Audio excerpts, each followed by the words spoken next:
Hello,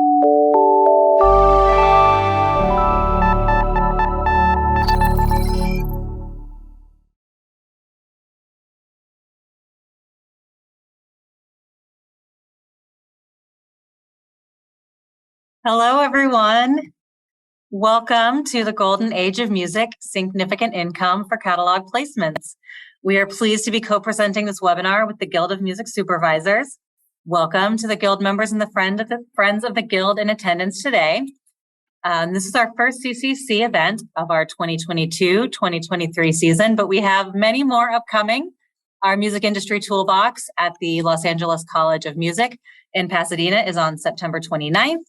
Our next webinar is our annual Music Legal Update on October 19th, and we have our Fall Mixer on October 11th at the Federal in North Hollywood.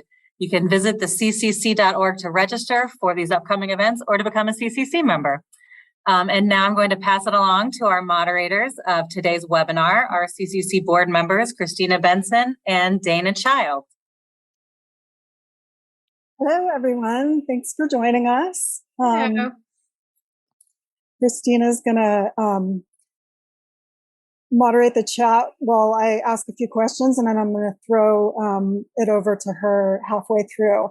And also, for some reason, I'm not able to reply to everyone in the chat, so just know that everyone who said hi to me, I'm so glad you could join us today, and everyone who didn't. So let's get this thing started and get on with our panel.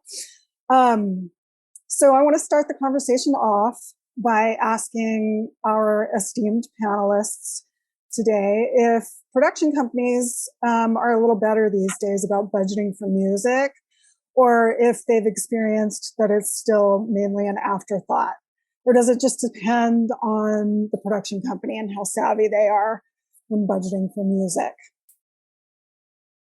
Anybody can jump on in whenever they want. You got to unmute yourself, though.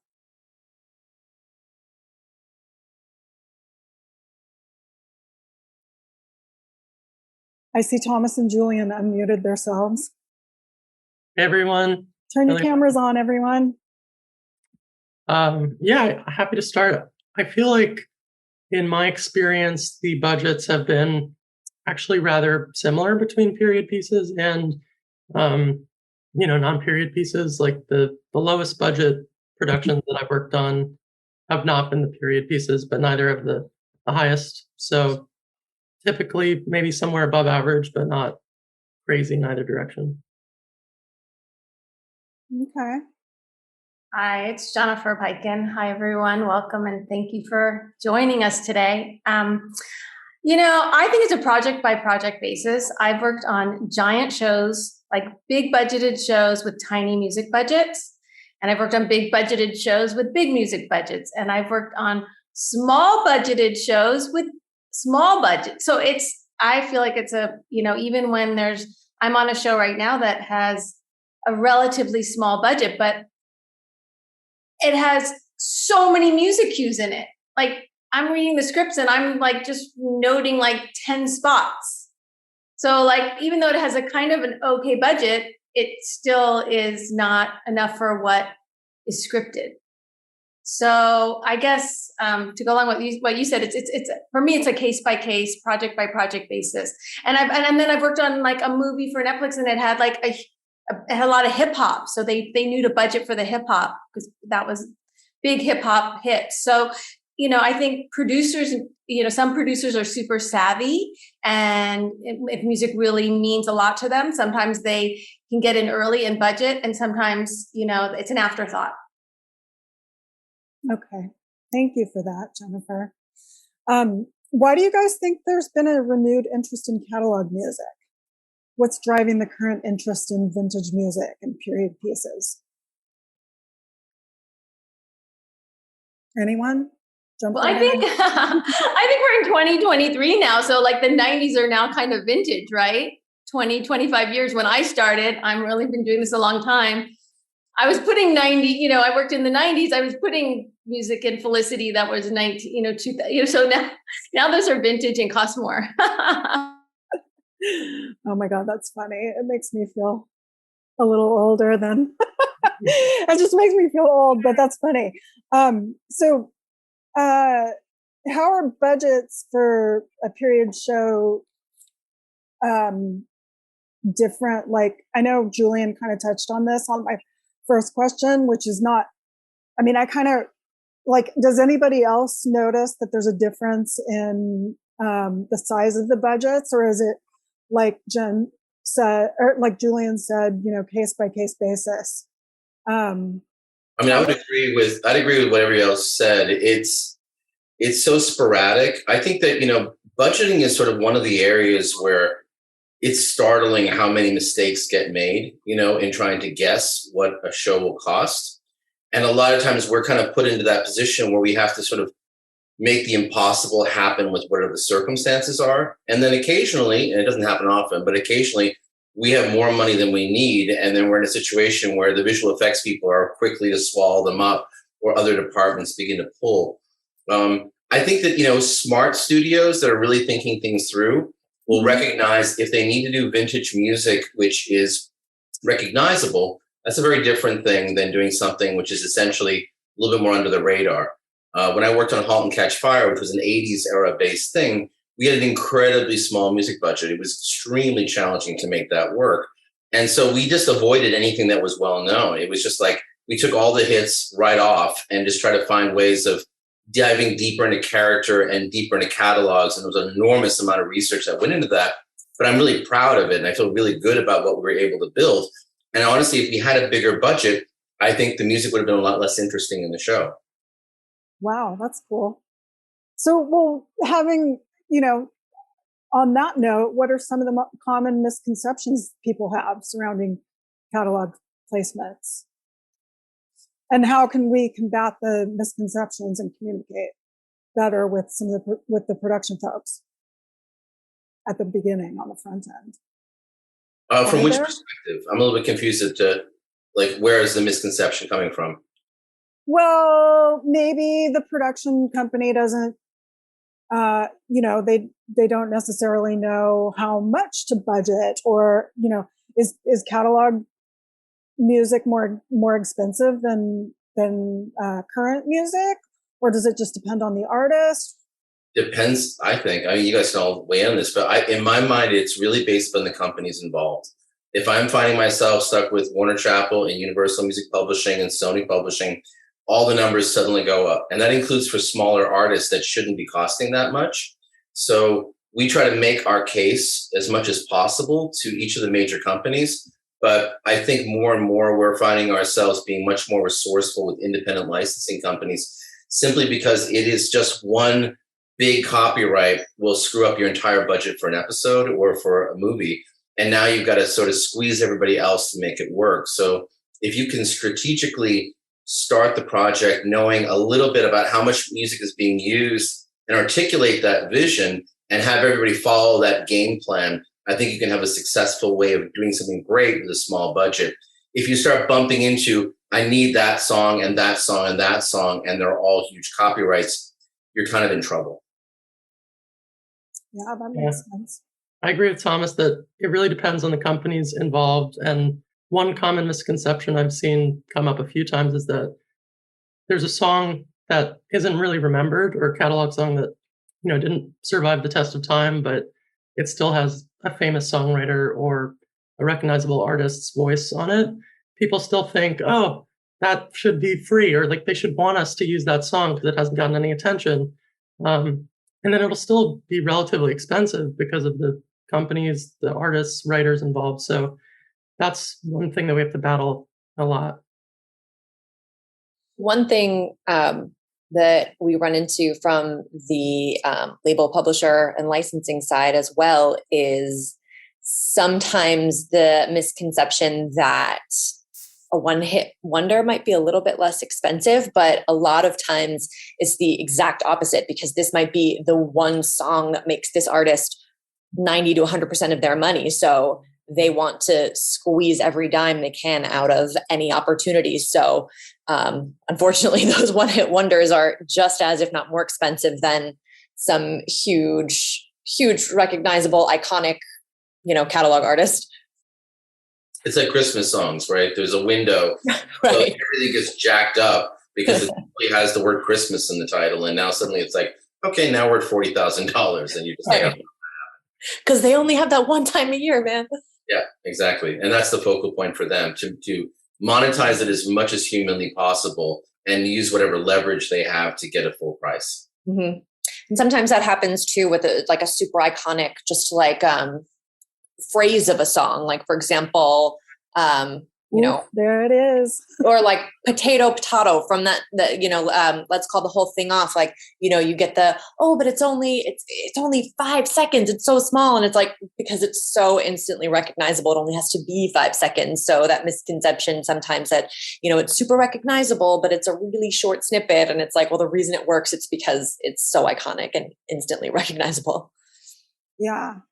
So, I was going to ask you this, Carla. What like when you're clearing vintage and catalog music, oftentimes there can be writer estates on the publishing side that you have to clear. What are some of the challenges that are unique to that on the clearance side and Subject matter? Like unique specifically to the publishing side of things as opposed to the label side, or? Well, just, getting it cleared per se, I guess.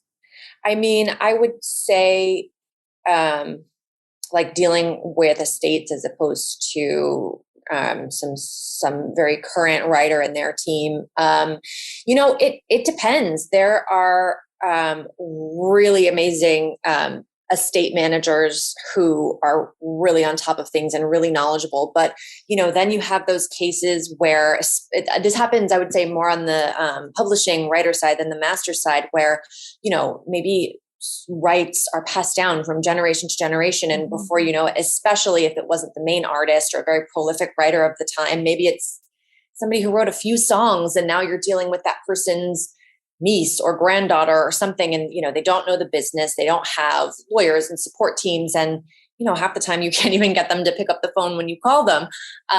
So I think that can happen with estates sometimes as rights get passed down from generation to generation. A lot of times you run into estates who are very, very protective of the legacy of the writer or the artist they're representing. So, I mean, I don't think this is uncommon or a misconception, but, you're probably going to run into a lot less wiggle room in terms of, are they going to approve this? There are some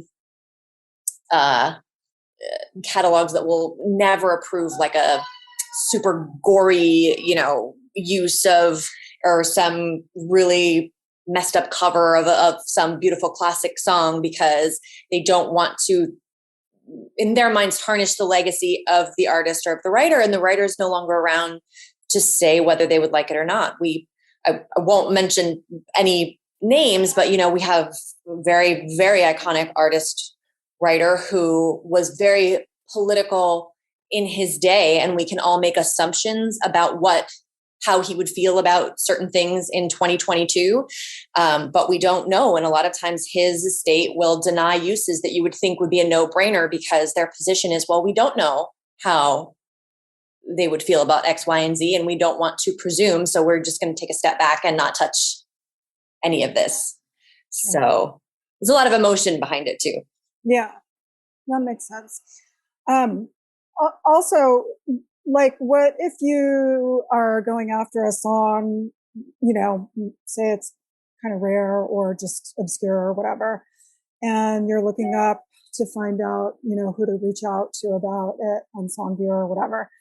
And it's some PO box in wherever, I don't know, some random place.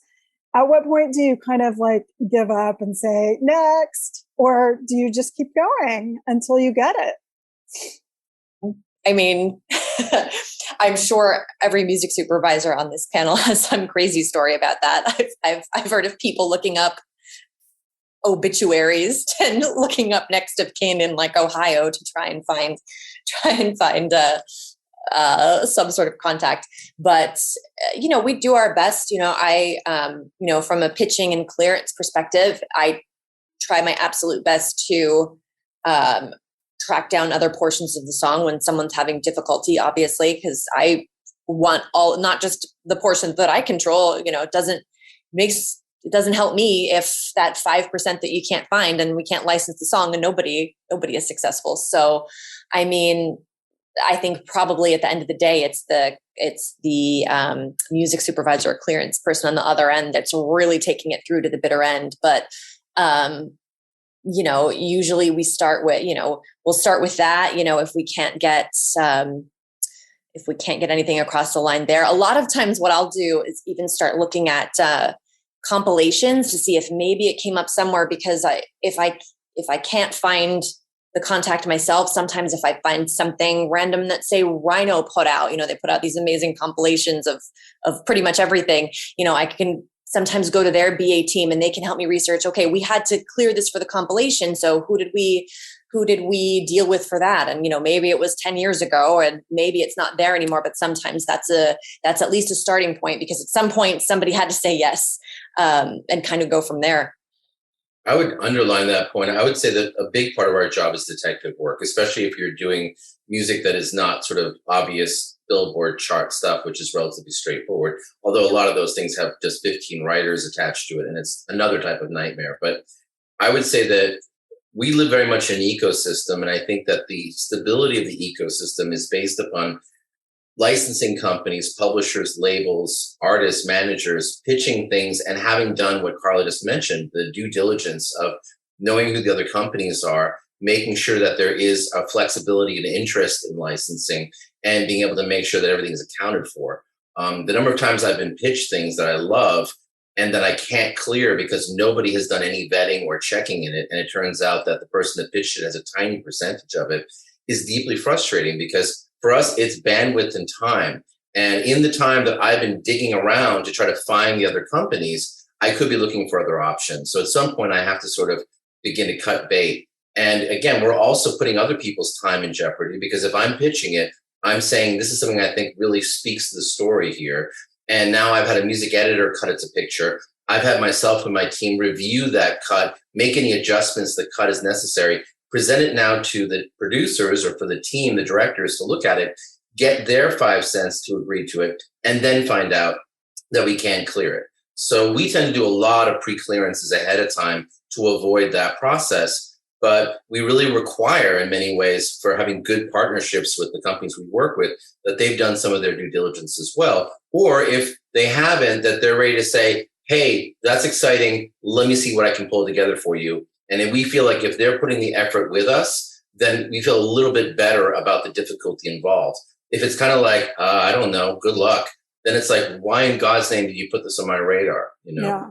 And I think that's sort of one of the things that we really hope that people are responsible about, because time is the most important thing for us. It's the one thing that is tremendously difficult to make up for. Our jobs are way too difficult. They take way too long and we're paid way too little. So to waste time on, somebody not thinking through what the next step of seeing that license go forward is, for us, deeply frustrating. And after a while, you just don't reach out to those people anymore, just because it's not really worth it.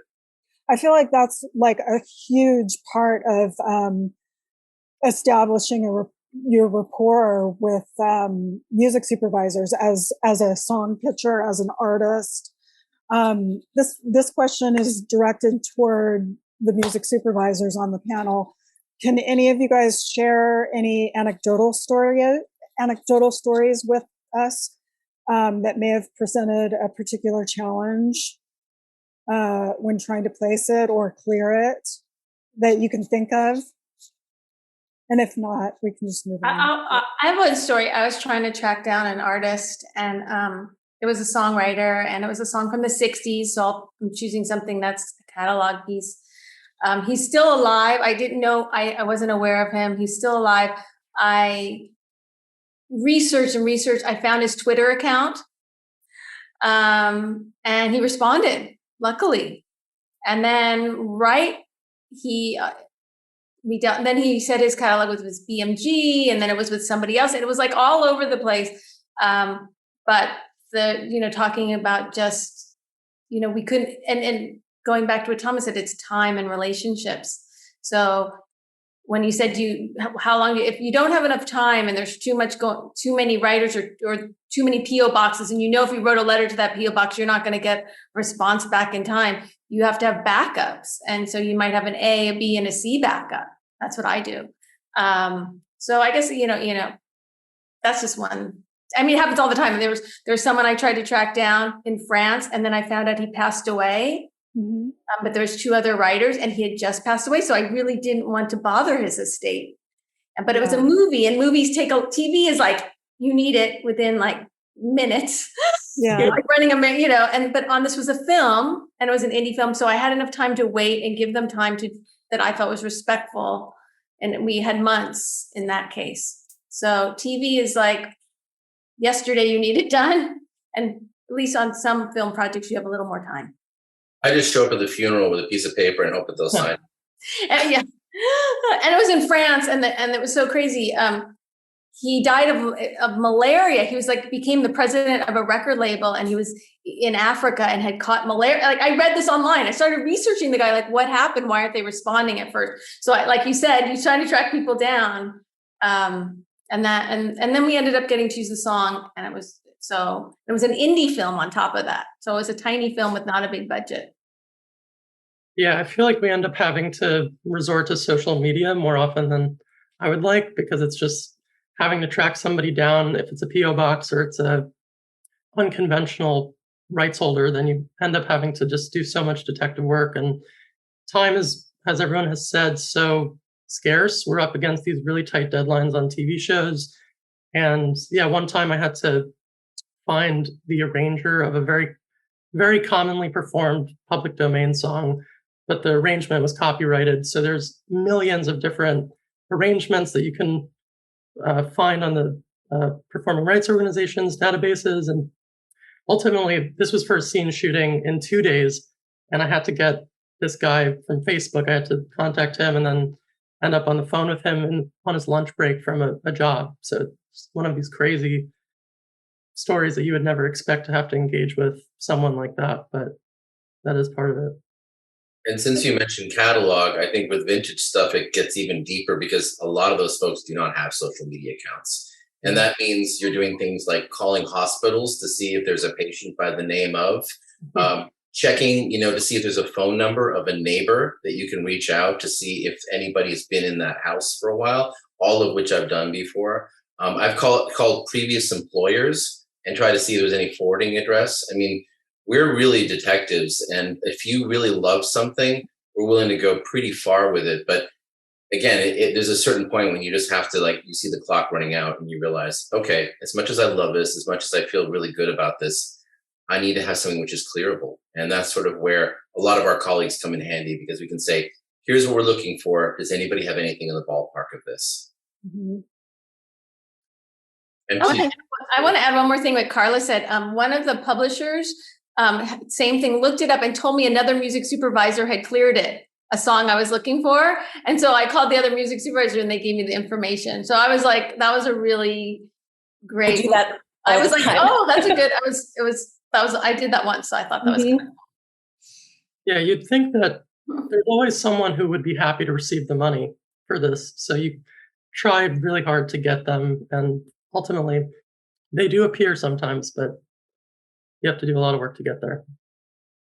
Well, since you brought up social media, Julian, I'm going to bring it back around to fees, if you guys don't mind, because fee ranges for contemporary artists are determined by oftentimes by their social media followers.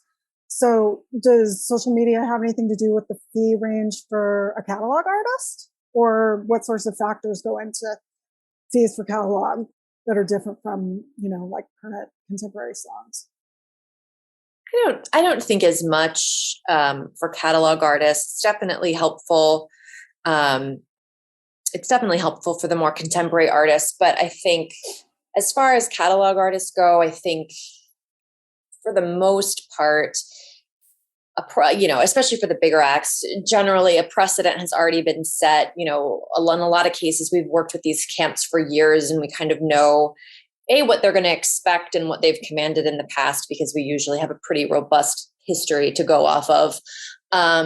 And I mean, I think some of the music supervisors here would disagree, but at downtown where I work, if it's something a little bit more obscure, or maybe a B-side of a bigger artist that we know just wants some love, I mean, we're willing to be flexible, but I think it comes down more to, what the artist or the songwriter wants, what kind of budget the music supervisor is looking for, not necessarily streaming numbers or social media followings, because that just doesn't, I forgot who said it, maybe Thomas or Julian. A lot of these people don't even have social media accounts.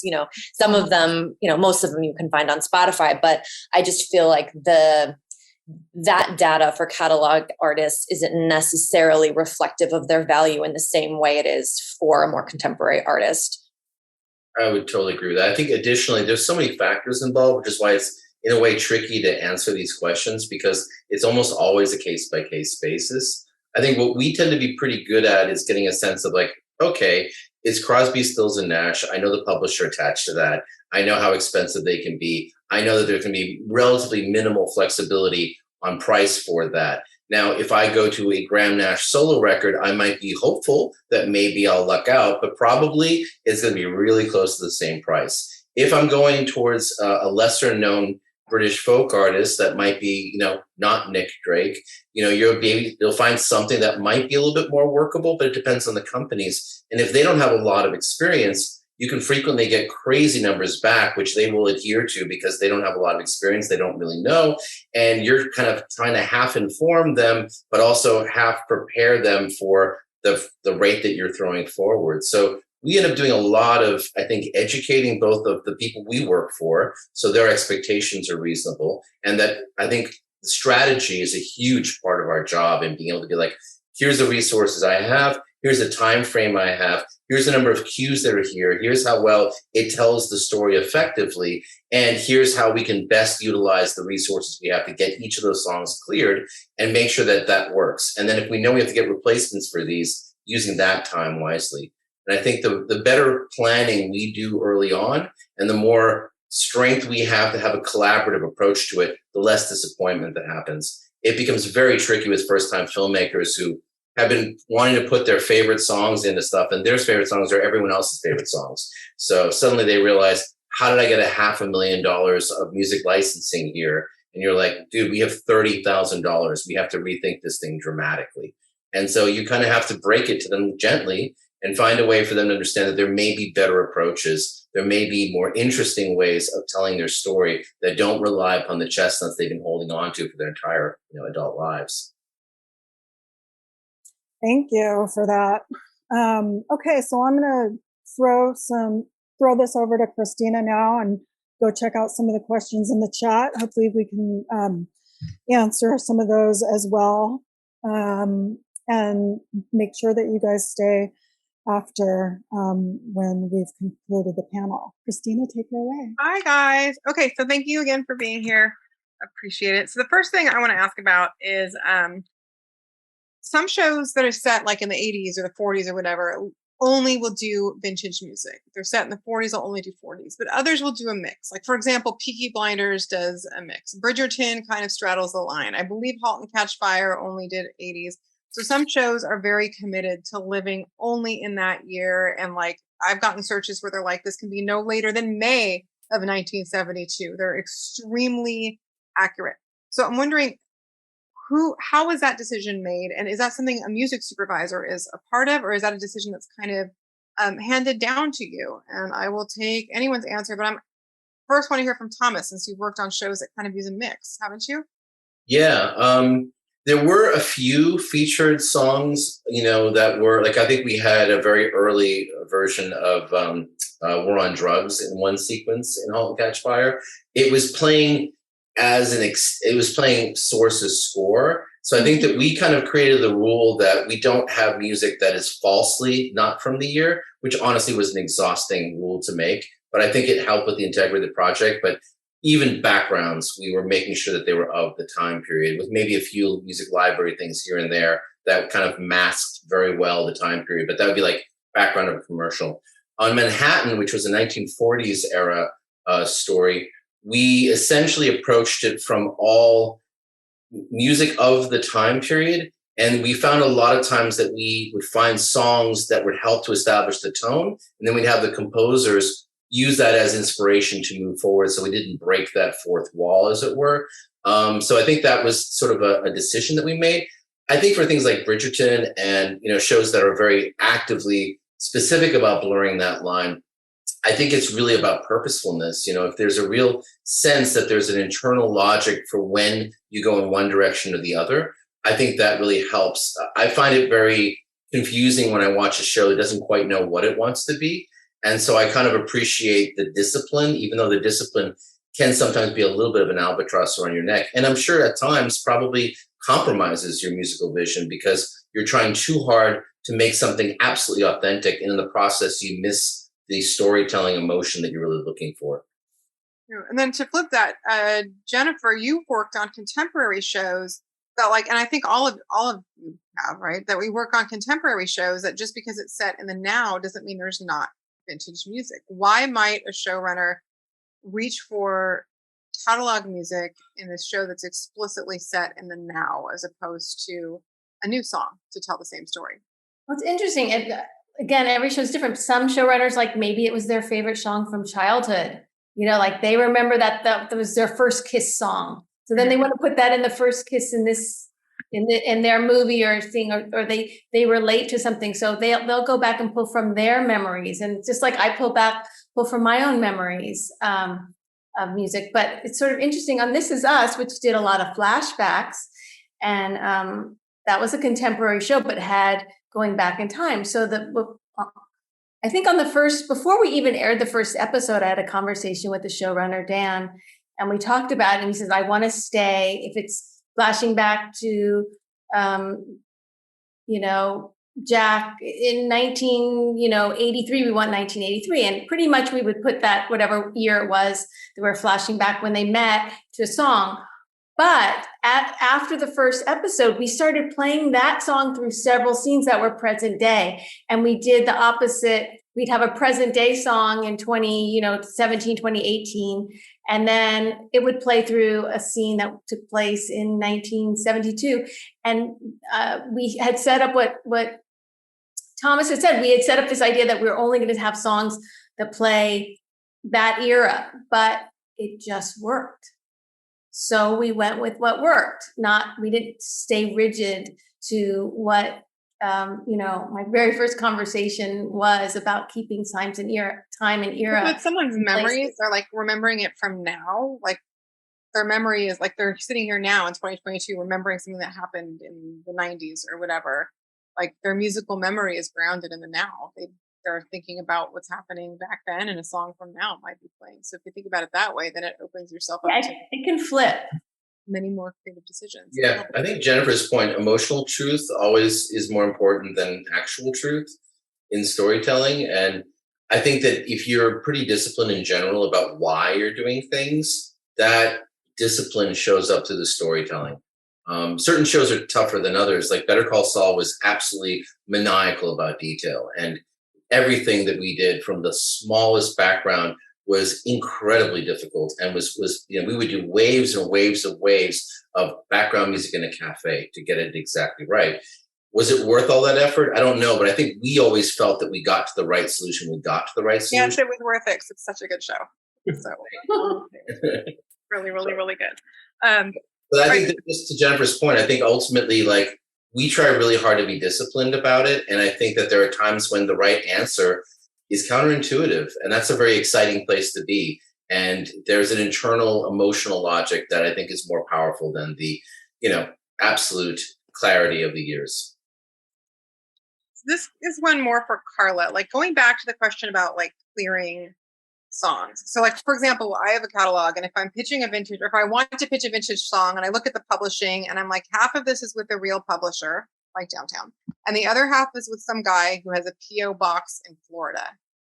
I'm I'm not touching that. I'm not pitching that. I don't want anything to do with that until I can figure out something about that PO box. So I'm wondering, from the perspective of someone pitching, when do you decide, I'm too scared to pitch it? And is that different for a vintage catalog than from a contemporary catalog? I had kind of a similar situation come up recently where catalog artist estate was really interested in getting one of their songs into a specific show, and I kind of called the music supervisor and said, hey, you know, if there's any way you could do me this favor. But before I did that, I realized it wasn't 100% his song. There was another writer on it. I thought it was just one other publisher who was really great. So I call, I think this is going to be super easy. And they're like, oh, actually, we only represent 25% of the 50% of this other writer. He represents the other portion directly. And I was like, oh no. Exactly. So, you know, in my mind, especially since I was asking for a little bit of a favor, there was no way that I was going to do that before I tracked this guy down. And, you know, I ended up, I think he was in Nashville somewhere. He wasn't particularly difficult to track down, but he was, I ended up talking to his, you know, I'm sure this happens to you guys all the time. You know, I'm talking to his wife who's like, hold on, I have to turn down the mystery show. I just started first. What do you want? You know, and trying to explain what you want to do and, you know, the fees that you want to, that you're interested in. And so that was, it's something that I think a lot of us on the pitching side do a lot, because especially when we're asking something of somebody, the last thing we want is them to encounter any bumps in the road if they actually agree to do it. But I think. So yes, you're not going to pitch the mystery PO box in Florida either. Well, like, okay. PO box. You are. You're like most of the time I'll do the vetting myself. If I think the song is perfect and I really either run out of time because of the deadline that's needed or whatever, you know, I will sometimes take it out. But if I really am like, oh my gosh, this is perfect, I will send it with a caveat of like, hey, there is this portion that I'm not sure of. If you're interested, let me know and I can dive in a little bit further. Or if you're interested, just know that this little piece is a mystery, but maybe we can figure it out together, because, you know, I don't want to take away the opportunity if it's something that can be figured out. But if I can't, or if I run out of time to do it myself, I won't just send something out into the world and, you know, leaving the person to think it's going to be easy. I will usually pitch with some sort of FYI. That's tremendously valuable, by the way, you know, and I would say also just, you know, on Carla's point, I really deeply appreciate it when someone goes in and has the metadata up to speed, because if you go through that effort and you say, you know, I have the following publishers attached to it, I can do a lot of processing. Like if it turns out it's a Swedish copyright and I'm finding it at 2 a.m, I can reach out to the Swedish office and say, hey, UMPG, I'm very interested in pitching this. I don't know how clearable it is or what the price range is. Here's the ballpark we're in. This was pitched from the master. Where are you guys at with this? And can we make this work? That can be tremendously helpful. And all it really was somebody having the discipline and I think the professionalism of going through their MP3s and going in and putting in the metadata, the contact information. I mean, the number of times I've had, and I'm going to throw a dart right now at composer agents who are the worst of all of this. I get WAV files where it's like love song. Do you have any idea how many 01 love songs are going to show up inside my database? That means that song you just sent me, the entire collection of that composer's work, is useless to me. So please put it into an MP3, put your contact information in there so I know which agency to go to. Let me know what the composer's score is from. It'd be great to know, oh, it came from this score, because I might be temping something and putting an entire temp approach to a project and using the score from that same score. But because you gave me a WAV file and you didn't give me any information where it came from, now suddenly I don't know, and I'm not going to do that further digging. So to me, MP3s, just using high quality MP3s, a lot of metadata is absolutely key. I don't know if anyone else needs waves, but I only need a wave if I'm mixing, and I'll reach out for that. Well, another interesting thing to me about catalog music is that I'm seeing catalog music used more and more in shows that are contemporary. And since I have a really big vintage catalog myself, we're getting searches for vintage music, not just in like vintage shows, but in contemporary shows that are using vintage music for big moments. And I'm wondering if it's because of the fragmentation of contemporary media. So like, I'm old. When I was growing up, when I was a little kid, like everybody knew who Madonna was. Everybody, like my mom, my grandmother, they knew who Michael Jackson and Madonna was. I'm pretty sure my grandmother doesn't know who like well, she might know Harry Styles, but probably doesn't know Doja Cat. Right? Little Yachty. Or yeah, right. Or Lil Nas X or Blackpink or whatever. So I'm wondering if part of the appeal of catalog music is that it's recognizable. Like everybody has a common experience with like dancing in a brick house at a wedding or something like that. Like these are songs that are going to resonate forever. I'm wondering if you guys think that creatively it's a good way for everybody to have a shared experience with a song that's increasingly difficult to get with contemporary music. Yeah, I would definitely agree with that, because I think that recognizability is everybody's favorite thing about watching a show. That it's either that they recognize the song and they're like, oh, I love this song, I'm so happy to see it placed into this show I already love, or they'll, for especially contemporary songs, they don't know the song, and then it's a great discovery tool. But for the recognizable catalog stuff, it's it plays into everybody's own ego maybe, or their own life experience, and then they are excited to hear something that's already familiar but in a brand new context, and they might be bringing their own associations to it, but it can still be a shared experience for everybody. I would also add that there's a texture that is different by time periods. And if I'm looking for like a J.J. Cale type of a song, where it's kind of like an easygoing country groove, there's something about the recording of that time period, the instrumentation, the spaces and the rooms that they're in. You think about like old Motown, or you go into Stax, there's differences in how those are recorded. And I think that, music supervision has gotten to a very sophisticated level now, where you may not recognize any of the music, but it has a through line. And that through line is to do with recording, engineer, time period, the type of players that are there. I found certain shows where I was like, wow, this has got filled with these really tight session players and these incredible vocalists. They're in different genres. They have almost nothing to do with each other, but they all have that in common, like steadfast professionalism and then a focal point in the front. And suddenly you realize, now I've got a creative through line that really helps me establish an identity for that show, where you may not recognize any of the songs, but they all have that in common. So I think that that's also a great value to vintage music, and that you can find a way to create another way of painting with your palette. Well, the other thing about vintage music, going back to the fees question, is like, you're not making more of it. This is it. That's all there is. You know what I mean? Like, there's never going to be any more 70s music or 60s or 50s or 40s or 30s. This is it. And that's it's real estate that's kind of valuable. So I feel like there's room even for independents like me and like downtown to charge a little bit more than for a completely unknown artist. Do you feel like there's a little bit of truth to that? I'll disagree with that. You'll disagree with that. You're like, how come? Why do you say that? I think the fact is that we are continually unearthing amazing records that just simply got lost to time. Whether it's Now Again or whether it's, Numero Group. I mean, they're good examples of labels that actively pursue to find music that's gotten a little bit lost with time. But the truth is that on the international front, I'm now finding myself connecting with DJs who have incredible collections. And they also know that there's professionals out there that are interested in getting them available. Finders Keepers does that. It's a lot of work. And I think that, to track down a Japanese psychedelic guitar player from 1963 is not an easy thing. But man, when you send that to me and I know that I can clear it with you, you've now just given me something truly special and unique.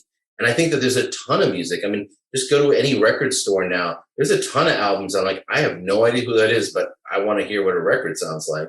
And I think touching back on the fees, my question was, you can charge more of it. You just described all the labor that goes into unearthing that music and making it clearable. Wouldn't that indicate that there's a little bit more, that maybe that can give you a little bit of a bigger bump in fees than you would for an unknown artist that's from now? No. I mean, we're dealing with budget issues. Like, I wouldn't be digging deep if I wanted to spend, top tier money on it. So if it comes back to me and it turns out to be really pricey, and I realize, great, I'm really happy that we got this Egyptian, singer some music. I think that's awesome.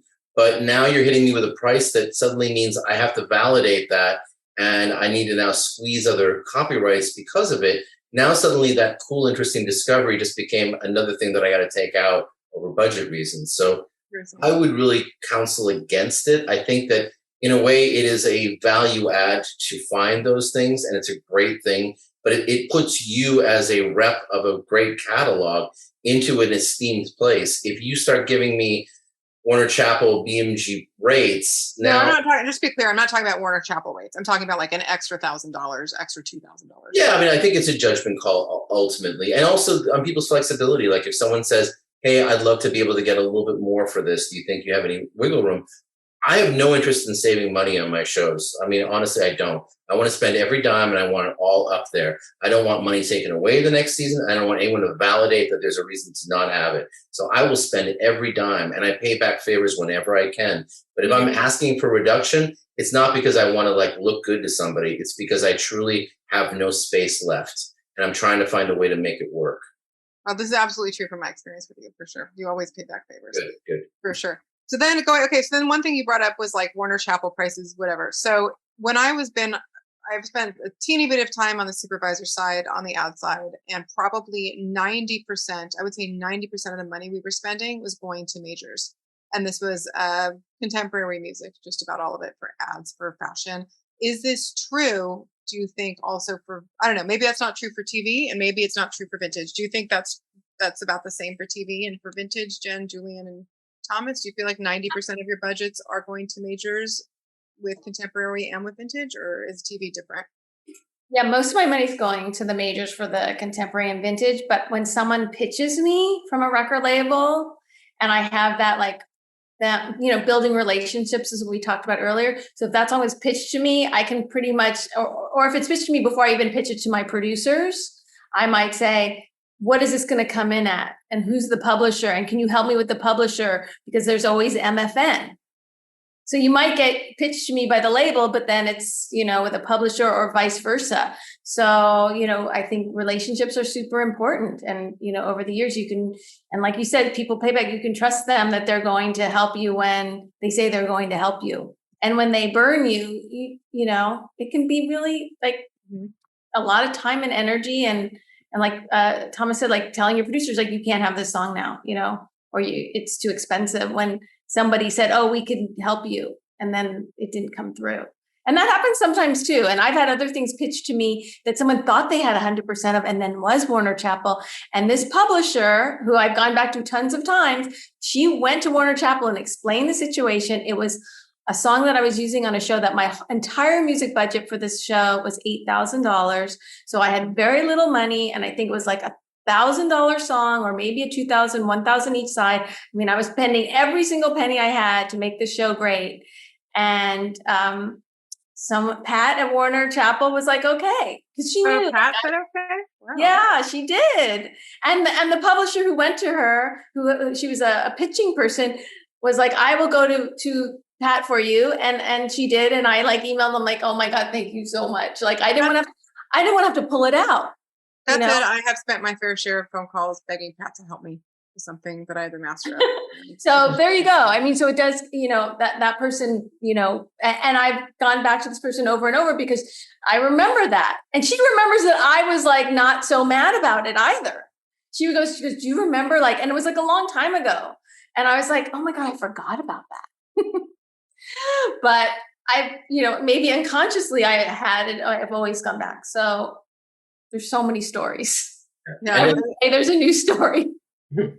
I think, I think to Jennifer's point, like decency is really a big part of this industry, because if somebody shows decency and recognizes an impossible situation, I trust them. And if they say, honestly, there's nothing we can do, like we're going to get it denied on our end, and I could scream and shout, and I'd rather give you the time to figure out another solution, I totally appreciate that. I'm like, listen, I just want to know that we tried our best.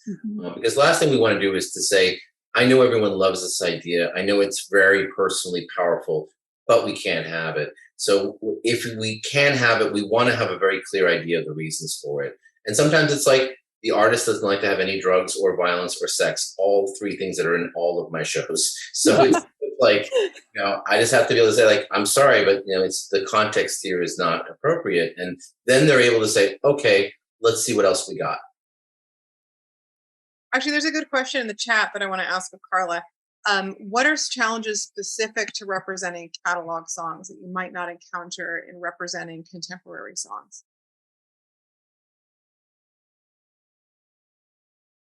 I think partially going back to a contemporary song, you know, in a lot of cases is still going to have some type of support system around them. I think it's a little bit easier to track people down. I think with catalog songs, especially if the person has passed away, again, you're going, you know, rights are passed down from generation to generation. It can be a little harder to track someone down or to get them on board for a specific use. I also think with contemporary music, even with big artists, you know, when you have a single coming out and a record label with a marketing team who wants to get as much bang for their buck in that, you know, that very small window where that single, they're trying to push that single to the top of the charts. There are opportunities for placements that may not happen with some huge catalog song because they don't necessarily care. You know, you can maybe get the, you know, the sports uses or the MFN type of shows, or, you know, if you're willing to line something up with a single, you know, you're able to sometimes have a little bit of flexibility with the budget, you know, whereas, you know, a Fleetwood Mac song's not gonna, they don't care, you know. Yeah. They don't have the same type of priorities that contemporary artist with new albums and new singles coming out do. Guerra, who knows everything and is in the chat, is saying maybe stricter approvals might be an issue with vintage stuff. Do you find that that's the case? In some cases, yeah, and that even harkens back to what I was saying about, you know, the people trying to protect those artists, especially those artists who are no longer around, their sort of legacies, and not necessarily having the flexibility that a contemporary artist would for maybe something controversial or something political, because, you know, that person's not around to ask if they're okay with it or not, so they'd rather just say no. Yeah. Yeah, in my experience, like a lot of the period shows that I have worked on are interested in exploring those controversial topics because they might have been taboo at the time. So like a 40s or 50s period piece might really go hard on the sexual content because that's, you know, not something we saw in the actual time period in the movies as much. So that can mean, you know, montages that play over a lot of controversial material where we want to use a song of the era. And that can be a challenge because we're still dealing with the same approval parties and the same companies who are going to them. So it's tricky sometimes to work around those content issues when we're working on period pieces. So there's a question in the Q&A that we're going to go ahead and answer live, which is, what is vintage now? I think we've all decided that 1990s is vintage. Are we all old enough that 2000s is vintage, or where's the cutoff? No. Carla's like, no, 2000 is not vintage. No. Vintage is August of this year. Oh, I know, right? It all moves so fast. To me, the reason why it matters is because if something's vintage, I'm like, well, I can't expect them to necessarily have instrumentals. But then I'm like, well, if you're from 2015, I'm going to have to expect you to have instrumentals. But what point do I let that slide? 2005, 2004, Julian's nodding, 2006, 2000. Splitting hairs there. I feel like there must be something with the recording technology that changed at a certain point that you could maybe pinpoint a year, but I don't know what year. Yeah, totally. Okay, so then we're getting a ton of questions about covers in the chat. So I want to ask at least one cover question. I have a lot of artists who ask me about covers, and my answer is always that a lot of times you don't know what can't be covered until you find out the hard way about the approval process of an artist. Like I've learned all kinds of gossipy things at various sync events that I'd love to share in another setting about certain people who will approve certain things under various certain specific circumstances.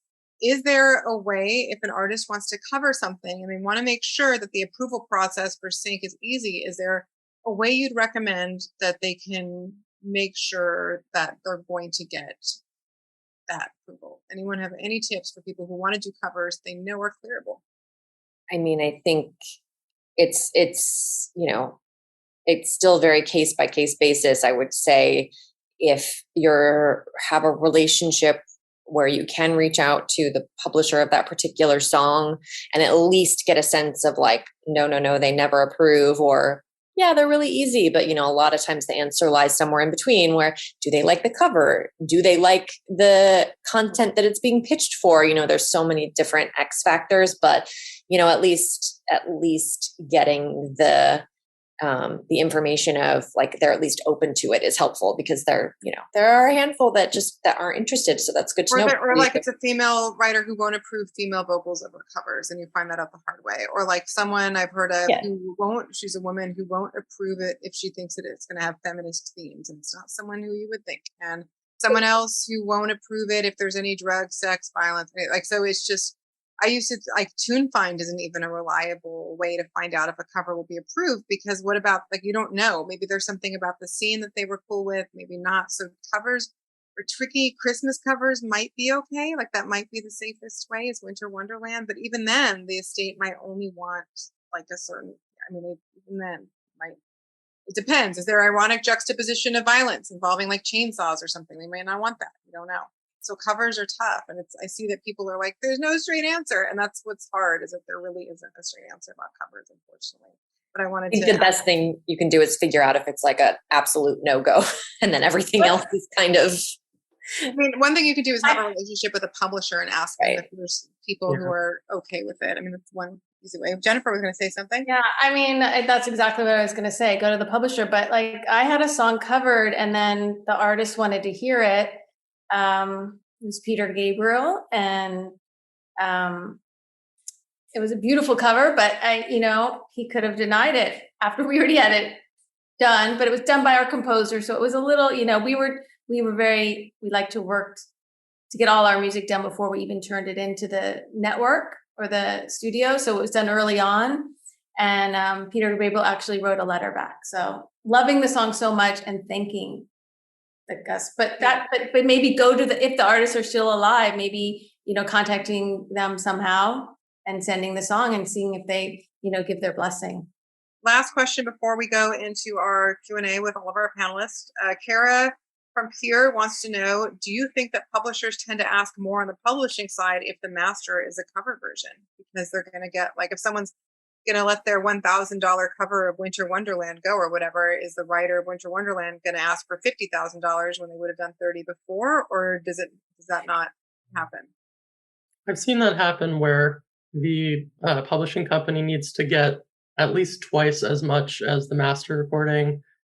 They stipulate that it's not approved if it has to be non-MFN, it has to be a certain ratio, which is unusual like that. I've only seen that a couple times, but I do think that they definitely want to get more than this unknown band might be getting. And this is where you really hope that your licensing reps on the master side will be willing to drop MFN on things where you realize, like, the song's, power in this particular situation has to do with the many years of legacy building that it has done. And this cover happens to be an interesting interpretation of it. I think we try to always be fair, and we always try to find a way to utilize our budget smartly and well. But I think part of that is also having some sense of fairness in the context of what that cover is, because there is, I think as Julian just placed it, it can be radically different in like the value of one thing to the other. And that's a perfectly fair and appropriate thing. It's like looking at how much actors get paid, right? Everybody can say, oh my God, that's insane. And then you realize that actor got that many people into the theaters. Again, that's no longer the case, but you know what I mean? And that value is something which is very simple. It's straightforward. That person's name is on the marquee, and therefore people will go see that movie. Or they get the project funded in the first place. Like if so-and-so is attached to the project, it gets funded. Thank you guys so much. I always learn so much when I talk to any of you. Thank you. Really appreciate it. We appreciate you being here.